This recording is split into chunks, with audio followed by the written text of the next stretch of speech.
The New York Football Giants traveled to San Francisco to take on the 49ers this Sunday. The Niners had revenge in their hearts. They carried a bitter taste in their mouth for about 6 months. We all remember the Giants won in overtime when they recovered a fumble by San Francisco's special teams. The Niners watched helplessly as the Giants were triumphant in the Super Bowl and defeated Tom Brady and the Patriots. Well, going into this season, it looked like a different story. All the prognosticators, including myself, had the Niners as maybe the best team in the league, and the Giants had something to say about today. They didn't just go on the road and beat the 49ers. They dominated in a 26-3 thrashing.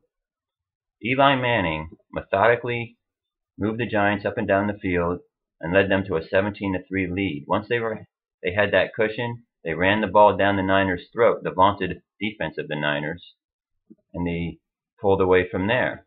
On defense, the Giants were even more impressive. They had 6 sacks. They had 3 interceptions on Alex Smith, 2 by Antrel Roll. You can't say enough about the coach, who was on the hot seat just a couple years ago, believe it or not, and now he's got 2 Super Bowl rings. Coughlin is, I believe, now tied or going to tie Bill Parcells for the second most wins in Giants history. I think that's about 77 wins, so congratulations to him. Now, what else did the Giants do today? They took control of the NFC East. In Philadelphia, where I'm from, we watched the Eagles blow a 10-point fourth-quarter lead to the Detroit Lions. The Eagles end up losing in overtime on a field goal. So now the Giants are alone on the top. Dallas, who the Giants lost to in the first game of the season, well, some space was created between those two teams because Dallas loses in a thriller in Baltimore. You should catch the highlights of that one.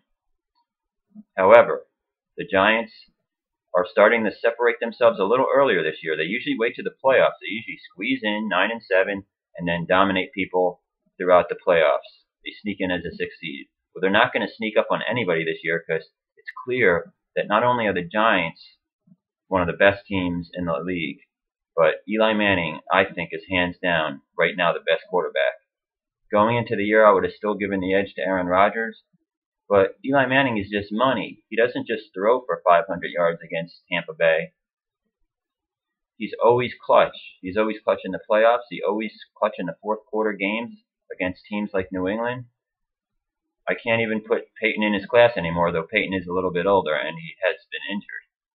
So knock on wood, Eli, I think he's looking at a Hall of Fame career, and I'm shocked at saying that because I was never a big fan. So going forward, all the games against NFC East teams should be tough because the Giants and Cowboys know the Giants so well, but where the Giants separate themselves are when they play these out-of-division games against good teams like the Niners. So right now I'm looking at the Giants, in the catbird seat. So we'll see what happens going forward.